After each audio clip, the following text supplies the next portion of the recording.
Welcome everyone to our episode number 5 of our Conscious Health podcast. In today's episode, we are going to speak about breathing, about just breathing and the wisdom of the lungs. So, we are going to dive deep into the spiritual side, which Natasha is going to speak about also about that. In life. So the lungs play such an important part on a emotional, physical, mental, and emotional level as well. So yeah, I'd love to dive deeper into that. Experience some deep traumas. A lot of the times, sexual traumas, it affects our avenues of self-expression, which is really from the heart chakra up into the throat, and we aren't able to speak as part of it. So that's just a very kind of like general kind of like look at the aspect of our lungs and that. But a lot of I mean, it's connected into our heart chakra as well. And if we think about our breath and grief, sometimes a loss doesn't necessarily mean when somebody dies. We had a lot of problems, and we could see that in terms of not detoxifying our body, and many times it reflected in the skin that we don't allow that exchange to properly calm us, because another physiological function that stress due to work, due to issues in your house. uh, I usually use that analogy with my daughter, because many times, well, she has had several colds, more or less. Well, not like every 2 months, but at least every 3 months or 4 months, she gets sick. The reason why she feels sadness or any other emotion, and she repressed the emotion due to the opinion of others, because she doesn't want to be crying, or she doesn't want to say Mm-hmm. something in the school.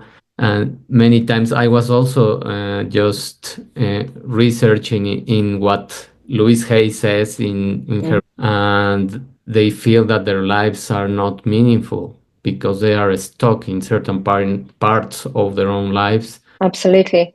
And it's like you say, it's so important that worthiness of breathing and opening up, like when we're until you calm down, absolutely calms the nervous system. So there's so much that we can do, and there's so many yogic breaths.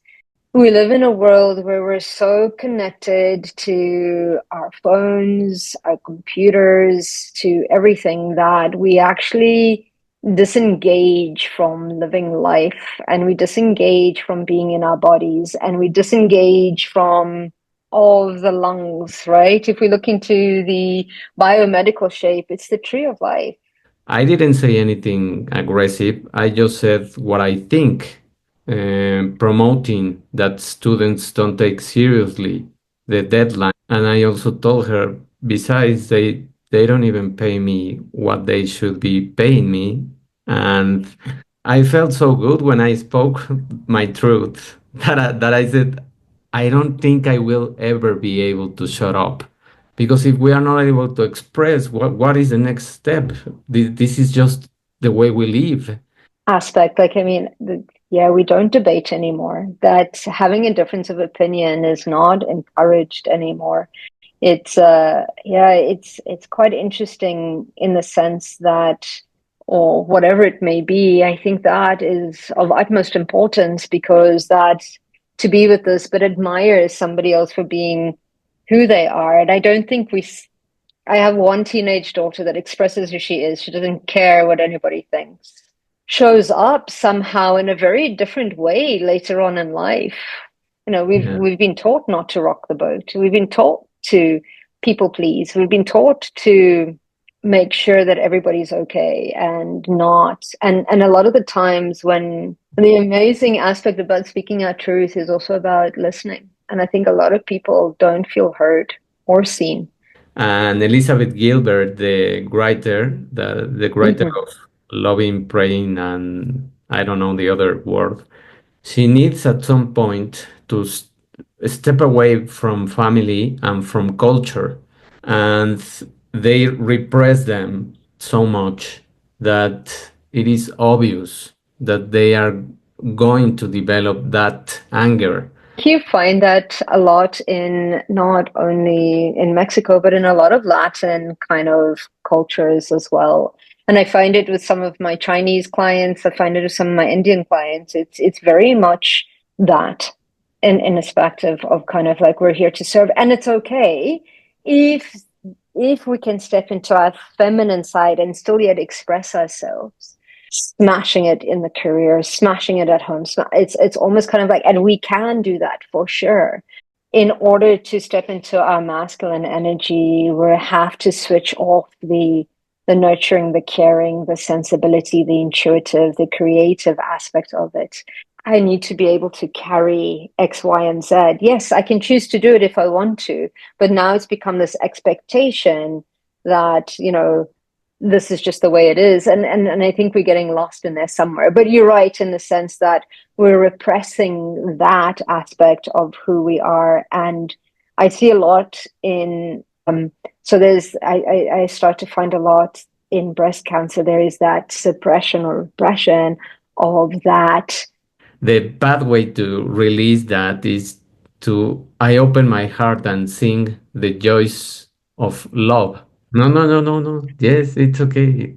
Yes, and that 60/40, it just makes a lot of sense because creating those unbalances many times, because if let's say that you arrive to your home, unwind and start doing different kind of things, but if you are still in that mode and it wasn't a good day, let's say, and that ritual can just be before you enter your house to take a Mm-hmm. short walk and don't take it in because that's also another problem that many families have. Yeah, the other aspect also, I don't think this is Louise Hayes, but the activates, our worthiness in saying, that's not good enough anymore.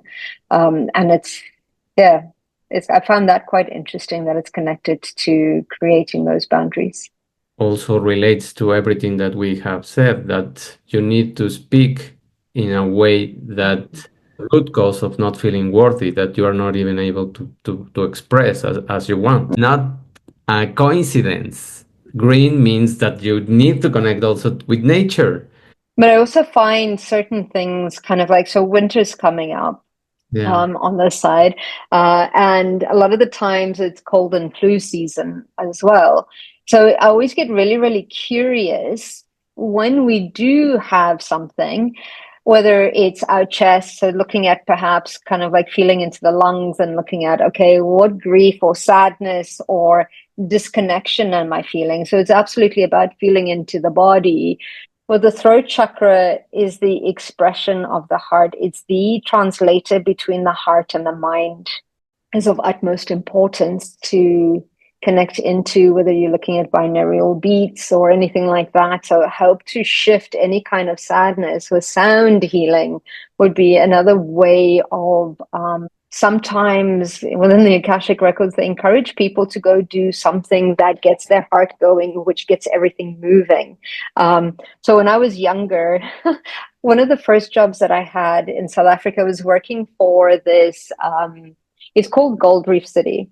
It's an amusement park, but it has snapshots of what the old town used to look like and what an old gold mine used to look like. You can actually go in and see them pouring in this leather store, and they used to sell leather jackets and all sorts of things. So I'd be like, "Hey, I'll be back in 10 minutes. I'm just going to go to the loo." And I would run to the roller coaster. And because I was staff, I'd managed to get in. I would do the loop. My adrenaline would go. My breathing would change, which I think was used in the Spanish pneumonic plague to actually clear all the sinuses, to actually release them back. And my mom used to make like a big pot of boiling water and put camphor or eucalyptus. And then we'd take a towel, things that Remedies. we do, remedies that we work for. And I believe in prevention is better than the cure. I don't know how you find that within the medical side of things. In my Mm-hmm. throat, and I perceive that probably I could get sick, but I don't allow it to progress, which for me Mm-hmm. is also very similar, not taking a roller coaster, but those kind of energies, and will also stimulate your breathing, of course, and your oxygenation. Those two frequencies are good to give yourself a boost in terms of this energy.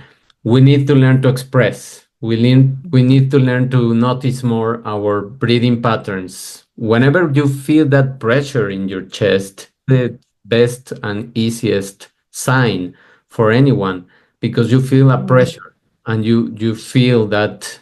Thank you, Natasha. I think we did a good job.